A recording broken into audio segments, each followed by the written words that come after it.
All right, what's up, Trust Engine and Mortgage Coach community? Obviously, we had very big news last week with the NAR settlement. Jason Mitchell, who's a great friend of Mortgage Coach, great friend of me personally, agreed to jump on Zoom and just lean in to helping the mortgage industry, and specifically the Trust Engine Mortgage Coach community, help realtors during this time of need, and do it in a way that ultimately helps home buyers and helps families achieve the American dream, which is home ownership. So Jason, well, by the way, everyone, Jason is America's #1 realtor. Just for anyone who doesn't know who you are, just tell a little bit about the kind of production you do and a little bit about your your real estate platform. Yeah, so I'm the founder of JMG. We'll do somewhere in the ballpark of around 12,000 transactions, about $5.5 billion in volume this year. Last year, we did about $4.6 billion in volume. Our niche is we work with a lot of large mortgage operations out there. So we're very deep into what's happening with the likes of our big lending partners, as well as our search partners like the Zillows of the world and the Movados and Realtor.com. We're partners and distribute a lot of their clientele to our agents across the country, located in 41 states. We're on pace to do about 110,000 referrals this year to our 850 agents across the country. And so a lot of great relationships and connections in that space. Yeah, so Jason knows mortgage, he knows real estate. How many realtors are part of your platform? About 850 right now. So responsible for the livelihoods of 850 real estate agents, which I think is the big news here. So tell me, what are you doing to navigate, call it post NAR settlement? A lot of talk. Again, I'm fortunate enough to have a lot of great relationships with a lot of the CEOs and founders of these organizations, and it's a lot of brainstorming. It's wondering what's going on, but and coming up with creative solutions, because the reality, Dave, is what you can go down a lot of rabbit holes and open a lot of doors, however you want to unpack them. But the reality is that what just transpired with NAR's ruling to eliminate the ability to show cooperative compensation is going to absolutely crush. That's funny. There's Susan Damler, president of Zillow. Is absolutely going to crush the first-time home buyers and FHA and VA buyers, and it's really disgusting to me. And the reason that they get hurt in this is because the non-transparency of not knowing if you're offering cooperative compensation. Because what ends up happening is you have a consumer that says, I want to see this property. And you say, look, that's great. I'd love to show it to you. But in this case, they're not offering cooperative compensation per the agent in my discussion. So if you want to buy this home, you're going to have to come out of pocket with some fees that you now have to pay. And they're going to say, well, I don't have that kind of money. Well, then we got to find you a home that is offering cooperative compensation. So there's people now that are going to find houses that they don't have the ability to buy, not because they can't get qualified, because they can't pay representation. And it's all because there's non-transparency. And it opened the door for weak agents. And this is what kind of pisses me off, because NAR's stance used to be, and about 4 years ago, they could have fixed all this. And so, yeah, I'm not happy with NAR. I think they threw I think they threw us under the bus, and the DOJ never said you can't offer compensation. They're not a fan of universal compensation, where they considered the 3% typical standard fees. They never said you can't say if you're offering it or not. But what NAR's stance was 4 years ago, they said, look, throughout this litigation process, the main goal was National Association of Realtors, you can't tell somebody that they have to charge compensation. And NAR said 4 years ago, yes, we can, and you got to charge at least $1, or you can't list your home. If you're not willing to pay, you are not allowed to list a home on the MLSs. That was their stance. And the attorneys for two big firms that were involved in the big lawsuit went to Chicago and said, guys, just say it's optional. Who cares? And NAR got very arrogant, and they said, nope, you got to pay if you list. Well, there was the problem, because they said, now we're going to get you. because you're making and forcing compensation. So then what they did 2 months before the trial got over with, they said, now you can put 0 in there if you want. Well, that was a change of position. But where they're really hurting now is they're facing $5.5 billion lawsuit. So it's interesting now that they settle for 400+ million over 4 years. That's an easier pill to swallow, but they horse traded by telling the DOJ, we'll eliminate it. So now your stance from 4 years ago, where you could have just made it negotiable, which would have been fine, because everybody would know that at least they're offering compensation. So my client, because it's about transparency, because now I can turn to my client and say they're offering compensation here, so you don't have to come out of pocket. The seller is willing to pay. Now what they're saying is you're not allowed to offer compensation. So what does that do? That opens the door for weak real estate agents to go to their clients or their clients that get wind of it, hypothetically, and say, I don't have to pay buyer broker commissions. Well, yeah, you never had to. It was always negotiable. But now they open the door and say, now you can't list that. So what happens is sellers say, we're not going to offer cooperative compensation.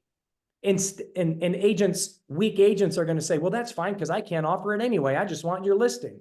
But the reality and how this works in the real world is this. Now, all of a sudden, they're going to get a call. They're going to say, I'd like to show your home tomorrow at 2 p.m. Great. Still available? Yep, still available. Are you offering cooperative compensation? No, we're not. Well, unfortunately, my client doesn't have the money to come up out of pocket, so we're going to have to pass. And then what's going to happen is they're going to go back to their client and say, you know, I've had like 5 calls to show, but because we're not offering cooperative compensation, no one wants to show it. Not based on the steering that they're saying is coming from the agent. See, what they were saying was, when we list a percentage of commissions, agents are steering their clients into the ones that pay them more. My argument was, back in the 80s and 90s, yeah, you could do that because there wasn't transparency with what's on the open market. Everyone sees what home's available. So when a consumer says, show me 1, 2, 3, 4 Main Street, whatever the co-broke is, the co-broke is. But we're not steering anymore because we can't. Clients find their own homes. Now what's going to happen is it's going to create consumer steering, because they're not going to want to see that home because they're not going to want to pay out of pocket. And so what happens to the VA and FHA buyers and the low down payment borrowers? They're stuck sitting here saying, now I can't buy a home, not because I can't qualify, but I can't pay for representation. And even if representation wasn't 2 or 3%, even if representation was more of a service fee, like a lawyer charges, they still don't have the money. It made it, what they're saying in the administration is, we're going to make it less expensive for people to buy homes, but that's BS.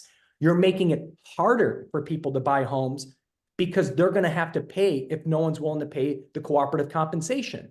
Whereas before, it just went off the seller's net. It was much easier for a buyer to purchase a home because the seller could pay the buyer fees. Now they're not going to allow that, or it can still happen. It just has to happen through discussion and through a contract negotiation. And my argument with that is, so now you're going to create this underground world of agent calling agent. Are you offering cooperative compensation? Sure we are. How much are you offering? Well, it depends on what you're at. It depends on what your offer is. We're listed at 500. If you come in at 480, I can only offer you 1 point. If you come in at 490, I can give you 2. If you come in at 500, I'll pay you your full 3%. That is the discussions we're going to have now. So who are you really hurting? And then you also get to a world of what used to be, if they're trying to lower the basis for sellers to not pay as much to sell a home, or buyers to not have to pay as much to buy a home, if that's what you think that you're doing, when we get into a world that'll have more inventory available and people are dying to sell their home because it's been listed for 180 days and you can't get a buyer, all of a sudden you're going to say, hey, I got a buyer for your home, but I want 6%. Hey, I got a buyer for your home, but I want 7%. They're going to say, I don't care. I just want to sell my house. Instead of this, like, one, it's going to make it significantly harder for a buyer to buy a home. Where does it hurt the mortgage community? Think about it. Think about this. The people that you're pre-qualifying, if they go to buy a home, but they can't afford the service to buy it because that person isn't offering cooperative compensation, they're not going to buy a house. So now you got people out there pre-qualified to buy. They're just limited in the fact that they have no way to pay for represent. People aren't going to represent you for free. No one works for free. And if your seller's so adamant, so this is the problem, but this is where I think it gets worked out. The consumers are going to dictate the future of this market, and so will the real estate agents. And this is how it's going to work. The real estate community needs to take a pledge, and I am coming up with a solution on this next week where I hope people take this pledge. It's called the Realtor Pledge, and I hope people take it. But the bottom line is this. When I explained to Mr. Savage that I'm going to sell your home, Mr. Savage, obviously, you know, you don't have to pay somebody to bring people to come see your home, but I highly encourage you to do so, because if we do that, it'll make it easier for buyers to purchase your home so they don't have to pay out of pocket. It's the way it should be done. If you don't, we're going to lose a lot of potential buyers that simply don't want to pay out of pocket for their buyer's agents. I highly encourage you to do this.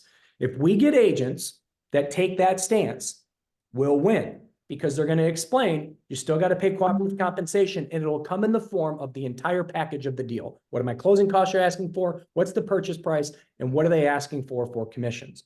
But be prepared that we're going to have to offer a co-broke on this property.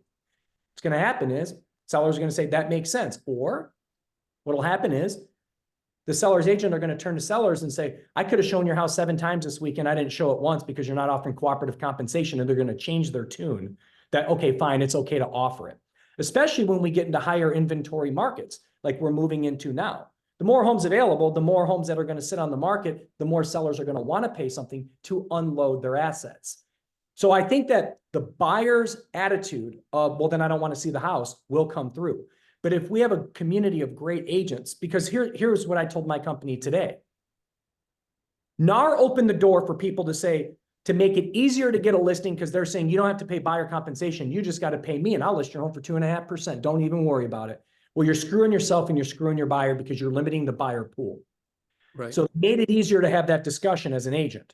But the reality is they're going to hurt people, especially the buyers.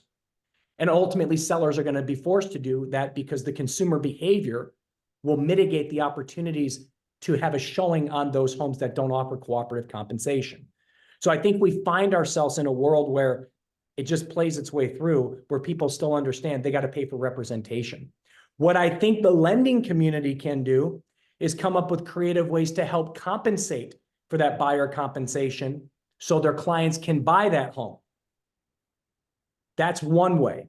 Another way, which will take longer through legislation, is can you find a way to finance the commissions? And if we can find a way to do that, that'll make it better. But the way it is right now and why people are freaking out is you didn't help buyers. You put them in a really bad spot. One, you made them now pick and choose what home they can buy based on if somebody else is offering to compensate their representative. That's a crazy solution.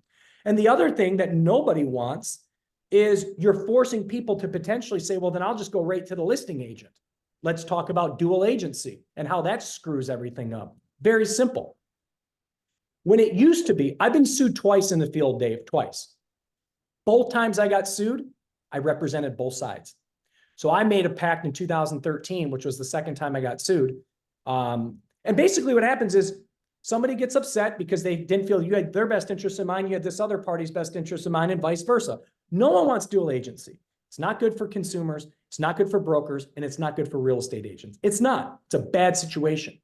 But what used to happen is if I had a listing and somebody came in unrepresented, what I would do is refer them to a trusted agent that I knew, and I gave that trusted agent half of the buyer commissions that was still available. As an example, 3-3. So I still get my 3 for listing, and I recommended the buyer a new agent that I referred them, and that person took 1.5 points to represent, and I got 1.5 points referral fee. So I made 4.5, and the buyer's agent now made 1.5 points. Everyone was happy, but also I didn't have the responsibility of the legalities of it. But now guess what? If there's no cooperative compensation, you got 0 and 3. So if Mr. Buyer comes along and says, hey, I want to buy this home, but I don't want to pay for representation. Well, Mr. Buyer, I can't legally represent you. And there's no financial gain for me to legally represent you because I'm only getting 3 and I'm getting 3 regardless.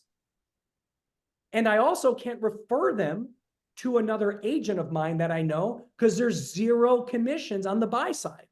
So I don't want to take that risk representing you on the buy side. There's no financial gain for me to do so as the listing agent. And I now can't refer you to an agent that can help you on the buy side because I have nothing to give up, nor would I give it up. So it's putting people in a really bad spot when you talk about dual agency. It doesn't make sense to have dual agency because there's nothing to gain. It's a bad spot. NAR really screwed up big time, big time. And honestly, here's the future, in my opinion.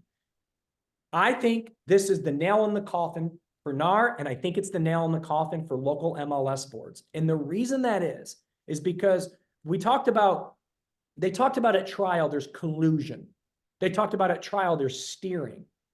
One, there was no collusion on the agent side. People that sold their homes knew, I got to pay a buyer representation. It's crystal clear. There was just a way that they positioned that statement at trial. But if there was collusion, answer me this. In order to list a home in your local MLS, I got to belong to NAR. And NAR tells that MLS they have to charge money on that listing. Now they're saying you're not allowed to have those people charge anything. Who are you? Who are you to tell me that I got a willing seller that says I'm willing to pay 3% that I can't tell the world that my seller is willing to compensate you? Why? Because NAR says so? And then with the local boards and all these local boards that have all their local rules, like in Manhattan, I got to pay $5,000 a year to belong to that MLS board, but in Arizona, I got to pay $400. And then in Georgia, I got to pay 0.0021%. And then in Washington, I got to pay per fee. It's all over the map. It's not universal, all to do the same thing. List a home so the public can see it. So what I think happens is you're going to see a new national portal and every agent's going to come running, because the only thing that we need to know, and not for us, this isn't about us knowing our commissions. It's about our clients knowing they don't have to pay out of pocket. I go show you a home. Now you're saying that they can't buy it because they can't pay to have representation, or then now you're forcing them to dual agency, which you don't want to do. That ain't a solution. It's a non-negotiable. So why do we need NAR? NAR telling us what to do. By the way, they could have avoided all these lawsuits that all these brokers got in if they, and I'm saying this from somebody that was involved in trial, right? Like I'm saying this from the very top up who was involved in trial. They could have avoided all of this. I wasn't behind the scenes, but that person ain't lying to me either. And so they could have avoided all this. And now they're coming back completely on their word of saying, or completely on their own belief of you got to pay something, to now you can't pay anything, which completely shut the door. So what I believe happens is I believe NAR will find its way. I just think they got to do something. They better figure something out, because the second that this new listing platform comes out that everyone starts to use, which you don't, I got a lot of feedback saying, but the DOJ will come after that new platform because you're going to put your listing commission in there. No, I don't care about the listing commission percentage. I just want to know, for my client's sake, are you offering it or are you not? So they know what homes that they can look at that they don't have to come out of pocket with. That's the whole key. And once that happens, bye-bye local MLS boards, which we should have a national platform anyway, and bye-bye NAR. That's what I believe happens. That'll be interesting. So I, published in our Facebook group that I was going to be interviewing you. And as you know, we have a lot of great advisors, and I truly believe this creates, like, there was already an advice revolution that the best loan officers and the best realtors need to give advice beyond the transaction. But I think that accelerates. Like you need to create an advice experience, whether you're mortgage or real estate. And I think it's also more important that a real estate professional is working with a mortgage advisor, a mortgage coach who could show options and could show them how to finance the commission, or show them how to justify that, show them a rent versus own analysis. What are your thoughts on that? Well, I can tell you that what we're noodling with right now is offering two sides where we have complete transparency. One, this is the pledge. If you're going on a listing appointment, encouraging cooperative compensation and telling them what, because it'll open up your buyer pool significantly. And then on the buy side, when we have a buyer from some of our partners, it's just so you know, if there is no cooperative compensation out there, you may have to pay out of pocket for services rendered. If they do, there's a lot of cases where you won't have to pay. Do you choose to look at homes that only offer cooperative compensation so you don't have to pay out of pocket. And they're going to sign a form that says yes, which means that the client was the one telling me they only want to see these homes because they don't want to pay out of pocket. So it's being more transparent with the buyer up front so they know exactly what the lay of the land is. So we're showing them the homes that they want to see, not what's in our best interest, what they want to see. Got it. What are the possibilities or probabilities that that date will slide? I mean, that, July 1st just seems awfully fast. Can it shift? Will it It's shift? so reckless. It's so reckless with no plan, right? It's just so reckless that, hey, on this date, this arbitrary date, everything. First of all, we need new contracts in every single state. Like, how are you going to offer compensation? If it's through the purchase agreement, then we got to change every single purchase agreement that we have. I mean, there's so many things that need to be done to make these changes, and it's so fast. I also think that you can make a decision from an administrative perspective when you kind of don't understand how it works in the real world. And when we start understanding that if they're really trying to help home ownership, you just absolutely threw that out the window. And hopefully when the administration and the DOJ starts to realize that it's a good thing that sellers out of their net proceeds can compensate the representation so your buyers don't have to, so they can achieve home ownership easier, then I think that the narrative can start to change and we can see some improvement on what we've seen already. That's my hope. What are the best advice? I mean, we're going to have thousands of mortgage professionals listening to this conversation. What is your ask, and what is the best way for a mortgage professional to support their realtor partners right now? Every lender and every agent needs to take that pledge, and the pledge is you got to encourage cooperative compensation. It is in the best interest of consumers to do so, period. You got to encourage cooperative compensation. And those that aren't offering cooperative compensation, we need to find ways to look at those agents through a different light. Why? Why are you doing this? Because here's the deal. And I can say that and kind of shunning them because I know they wouldn't have done it before. Well, if you wouldn't have done it before, why would you do it now? Because all you're doing is devastating. You're devastating the real estate market, and you're also hurting potential home buyers. There's no benefit to not offering cooperative compensation. And by the way, if I'm selling my home, I can pay whoever if I'm selling this wallet and you bring me a buyer and I say, I want to sell my wallet for $200. And if you bring me a buyer, I'll give you $20. Who's to say anybody that we can't? That's up for me to decide, not NAR. Who are you to tell me as a seller of the asset that I own that I can't offer something to somebody? That's just garbage.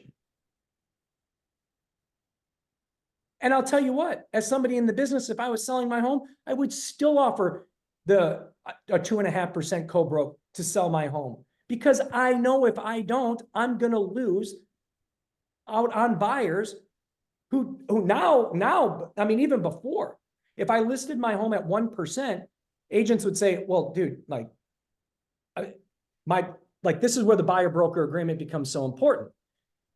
You're going to pay for services rendered up to a certain amount. Now that's negotiable. That's up to you and your buyer, whatever you negotiate.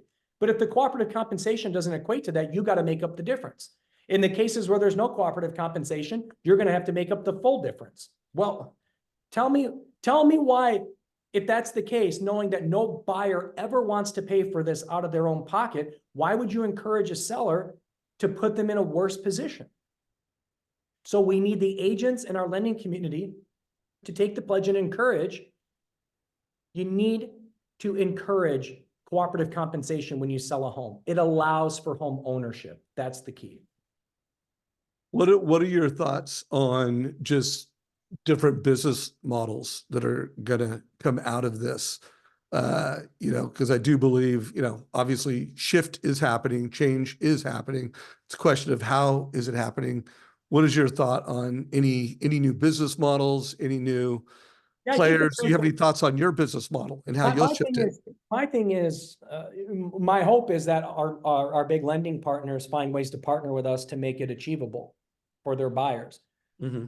I think which I believe will happen. I mean, I do believe the lending industry will rise to the occasion personally. I mean, I'm an optimist, but I would be surprised if lenders don't figure out a way to They have address to. this. I mean, we got to get people into homes. Yeah. And other business models of being more transactional and more like fee service oriented, I think that could happen. But the question is, I know a lot of lenders that tried to open up their own brokerage, and what they found is it's very difficult because you need boots on the ground in every local market. And in order to do that, what service level do you provide? Like, if all I got to do is write a contract for you as a buyer and represent you on paper, maybe you do that for a point. But what people don't understand is you may have to tour somebody 6, 7 times before they actually buy a house. You know how many hours that's spent doing? So if we're clocked by attorneys at 300 an hour, 400 an hour, whatever it is, how do you really tally that up? Do you tally that up when I would, hey, Dave, here's a bill for $13,000. Like when I get a bill from my attorney, I don't care what attorney it is, I'm like, how in the hell did you get to this amount? What do you charge? I was looking at properties for you last night for 2 hours. You were? Yeah. Okay. But like, I don't like that world. It's too non-transparent, right? Like, I don't like that world. I think percentage based on the asset is always the way to do it because no one can ever tell you definitively how much time you spent on something. And I just don't see us being, we're in a service industry for consumers, but we're selling assets. Lawyers are selling service. Those are two different things. And by the way, when you talk about selling expensive assets, the real estate community is about as low of a commission that you can pay. Dave, if you have expensive art and you sell that art and you take it to Sotheby's, they're going to charge it 10 to 12%. You take it to Christie's, they're going to charge you 10, 12%. Dave, if you take your car and you put it in Barrett Jackson, they're going to charge you 10%. If you sell a commercial building, they're going to charge you 7 to 8%. We're on average 5% for both sides, around 2.6% per side. So we're already one of the lowest priced asset-based commissionable industries that there is, but yet it's too expensive. Home ownership isn't too expensive because the cost of sale or the cost of the service. Home ownership is too expensive because the government printed $3 trillion in 2020, artificially lowered rates so everybody bought homes, which hijacked the pricing of homes, which now everyone was flush with cash, don't want to sell their homes now because they're in a 3% rate and they don't want to go into a 7% rate, and everyone's flush with cash, so inflation took off. So you had to jack the federal funds rate up. So now home prices are up 40% in some areas and a rate 7%. That's the problem with housing. The problem with housing isn't real estate commissions, and it ain't lender costs. Hell, you can't get any less lender costs. There's no margin in loans anymore. The problem with housing is what the government already did with housing, and that is they printed a ton of money during COVID and then lowered rates to where everyone bought homes that doesn't want to release those homes into the market because they don't want to give up that rate. And inflation went through the roof because they printed all this money. That's why we're in a jam, and we can't lower and I think that the Fed is doing the right thing. They're monitoring inflation so much because they know we can't just cut rates recklessly because inflation will once again be out of control, which it was for 3 years. So we got into this position because, quite frankly, again, I think the Fed's doing the right thing by monitoring this very closely. But there was just some bad monetary policy that put us in this position. It has nothing to do with the cost of sale. And all that comes from anyways the seller proceeds. So what? I sell my home for 500 grand. I got to pay somebody $12,500 to help me sell my asset. What does that have to do with anything? Nothing. Well, my man, I promise you I would get you in and off within 30 minutes. I really, really appreciate you jumping in the eye of the storm. As you get more clarity around how lending partners can help, please, I'd love to get you on another Zoom, maybe another week, 2 weeks. You be game for that, bro? Yeah, for sure. Yeah. Look, I got my ear to the ground with a lot. And my goal in this, honestly, Dave, I want to be an advocate for our community of agents and lenders alike to where my voice can be heard by the right people, to where most importantly, the consumers win.